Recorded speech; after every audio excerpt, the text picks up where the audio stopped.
Well, the challenges are money and the status quo, and the opportunities are the ability to make a difference in the world and individuals, people's lives on a grand scale. That here we have this incredible technology that changes people's lives virtually overnight. To me, it's like inventing penicillin or something else like that. It's literally life-saving technology which can be deployed around the world. Welcome to Curing with Sound, a podcast presented by the Focus Ultrasound Foundation. I'm your host, Allison Preston Smith. Today, we're joined by Gary Shapiro, acclaimed author, speaker, and advocate of Focus Ultrasound. Gary is the CEO and vice chair of the Consumer Technology Association, representing over 1,200 consumer technology companies and producing CES, the global stage for innovation. A Georgetown Law graduate, Gary began his career on Capitol Hill and at the Squire Sanders law firm before joining CTA in 1982.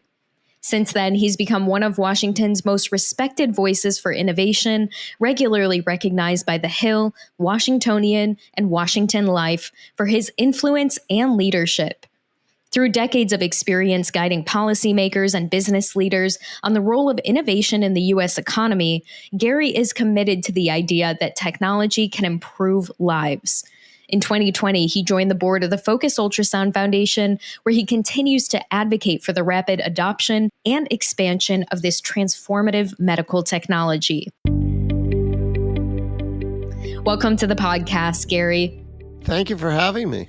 So you've had a remarkable career in technology and policy. Can you tell us about your work leading the Consumer Technology Association and what excites you most about the industry today? Thank you. The Consumer Technology Association is a NGO, non-governmental organization, nonprofit trade association representing over 1,300 American technology companies. And it has a very simple mission, and that is innovation which will make the world better and people's lives better. So we are out there trying to find and do things which will help mankind. And we do it mostly in the North American platform. But we also have this big event called CES in Las Vegas, where we get together the world's most innovative people and companies, and certainly Focused Ultrasound has been there. Because we want the world to know of the 140,000 people who come from around the world. We get 6,000 media, and we get a lot of people from outside the United States. And so it's basically a meeting ground so magic can happen, the 5-sense experience of a trade show.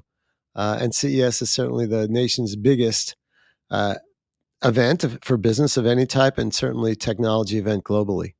What qualities do you look for in emerging technologies or companies that stand the test of time? In terms of what we look for, we actually don't get involved with individual companies as individual companies. That's the marketplace, and we try to enhance the conditions for the marketplace. So what we would do, for example, is we would create standards. One of the ones that we helped lead the effort on was airplane mode. We also were pioneering with HDTV, or for the geeks out there and going way back to the back of the computer, the RS-232 standard. But we literally do scores of standards every year. We have almost 30 already in artificial intelligence and health technology. And those are out there to try to push along the industry in a direction that people can understand, business can be done, interfaces could talk to each other, and technology will provide the solutions, benefits, and health promise that we know we're capable of now with the way technology is moving so quickly.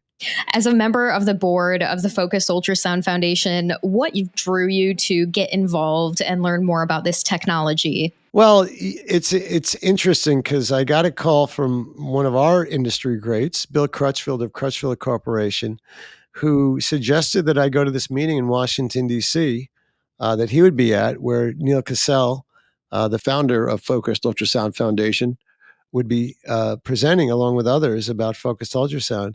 And I was immediately entranced with the possibilities of the technology to solve some really fundamental healthcare problems, but obviously required awareness of not only by public, but by the health community, government approval, things like that. So I felt very comfortable supporting and joining the foundation board, given my career in dealing with regulatory bodies, dealing with new innovation, dealing with media. And it's just it's a passion, frankly. The work of the Focus Ultrasound Foundation, to me, is one of the most important things I could work on. And I already think that hundreds of thousands of people are already seeing the benefit of it, and I think it's something which is going to be extremely common in the next decade or so. Very, very important technology, just not for one malady, but for several.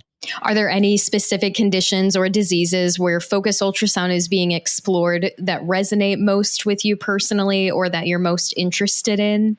Sadly, there's many actually.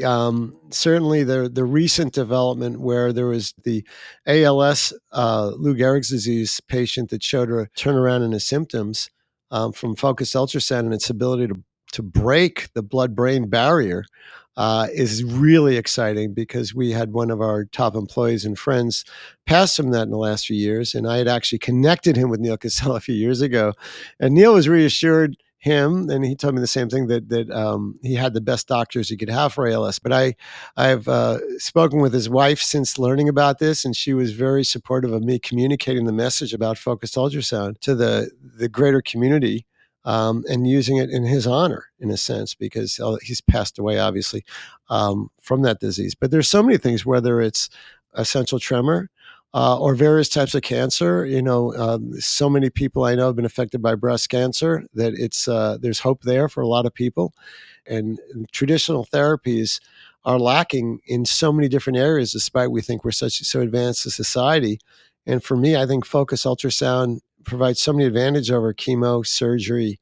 It's such an exciting time, and I feel privileged to be part of the effort in the organization. So, with so many competing technologies in healthcare and beyond, what makes focus ultrasound stand out?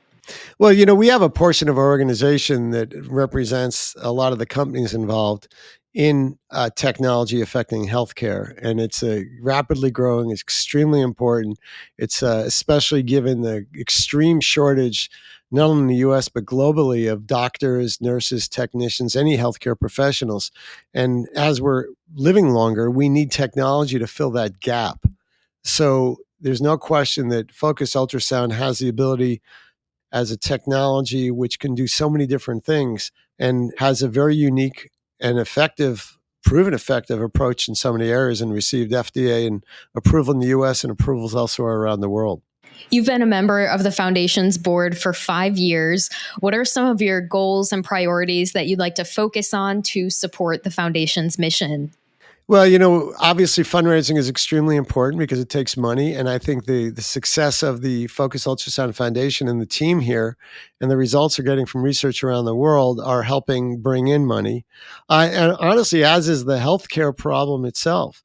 And I am, though I know President Biden certainly had a personal connection with the foundation, I also think in dealing with some of the Trump administration officials in healthcare, they're looking for breakthrough technologies like focused ultrasound to make a difference. So I'm pretty optimistic that we'll see greater embracement by governments and others of these, what is some a revolutionary technology. And introducing something radically new is really a challenge. And it takes years and years. And frankly, it takes major companies and lots of things. And then there's the testing process. It's an expensive, time consuming process. But having written a book called Pivot or Die, I think the nation, if not the world, is ready to pivot towards focused ultrasound, because it provides solutions that I would consider almost miraculous. Yes, it costs some money, but the savings in human time compared to other therapies and other treatments is absolutely enormous. Well, we're certainly ready for more people to learn about focus ultrasound, and grateful for your fundraising. And like you said, a lot of people are unfamiliar with focus ultrasound, and I'm sure it's, challenging having some of these conversations, explaining it to them. How do you explain its potential to people who are unfamiliar with focus ultrasound? Well, the art of communications is to tell a story. And the story I first heard was the gentleman with a tremor, a video of him talking about and showing how he couldn't hold a cup of coffee without or do a lot of things. And then, focus ultrasound, outpatient treatment, just a couple hours. And all of a sudden, he's almost fully there, back to where he was. That's miraculous.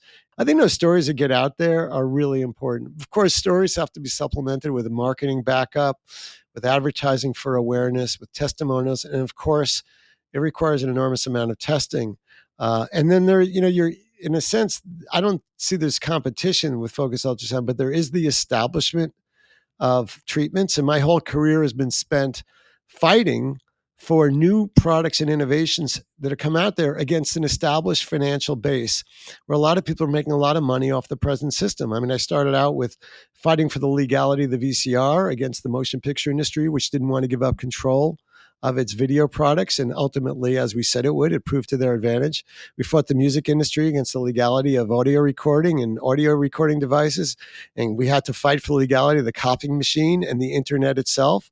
So you're always fighting somebody whose rice bowl is affected by the fact that there is a new technology which is better, gives consumers more choice, improves society, whether it's education, entertainment, transportation, healthcare, or anything. So I'm kind of used to that, going against the status quo. But I think that's who defines who we are as a nation in the United States, frankly, in my view. We've been always willing to challenge the status quo and move towards the future and embrace it and attract the best and the brightest. And I think that's what focused ultrasound story is, in a way, that here we have this incredible technology that changes people's lives virtually overnight. But they need awareness, they need practitioners, they need doctors that are willing to talk about it and go there. I mean, I've personally spoken with a whole bunch of brain surgeons and other people in different fields of medicine. And it's a tough explanation, but the stories for the general public and the media certainly help. Looking ahead, what do you see as the biggest opportunities and challenges for focus ultrasound over the next 5 to 10 years? Well, the challenges are money and the status quo, and the opportunities are the ability to make a difference in the world and people's lives on a grand scale, of people who suffer from maladies with very difficult, challenging, painful, sickening even treatments. And focus ultrasound comes along, and I'm sure there'll be different generations of focus ultrasound as we learn more. But they're just miraculous treatments. I mean, they're like the invention. To me, it's like the inventing penicillin or something else like that. It's literally life-saving technology which can be deployed around the world. And what advice would you give to innovators, entrepreneurs, or advocates who want to make an impact in advancing transformative technologies like this? Well, I've written 4 books and over 1,200 articles which go into innovation and the advice I give. So I could try to encapsulate it, but have a vision, have a dream, be passionate. Don't just do it for the money. Do it because you think it'll improve society. And I think that's what it is, and that's what makes our world better, always moving forward. These type of things like focus ultrasound, they cross national boundaries, and they go right to the needs of human beings to be healthy. We've joined the United Nations as an organization in recognizing fundamental human securities, which include access to clean air and clean water and food, and access to healthcare. But they've also added, at our request, access to technology as a fundamental human security. And I think focused ultrasound, in my mind, is a kind of access to technology that everyone in the world should and eventually will have. Well, thank you so much, Mr. Shapiro, for your support and your advocacy. We really appreciate you. To you and the team, keep up the great work. This episode of Curing with Sound has been presented by the Focus Ultrasound Foundation. If you'd like to learn more about Focus Ultrasound or the foundation, visit our website at fussfoundation.org. You can also sign up for our newsletter and follow us on social media. Be sure to subscribe to the Curing with Sound podcast so you don't miss the latest information about Focus Ultrasound. You can also rate and review the show.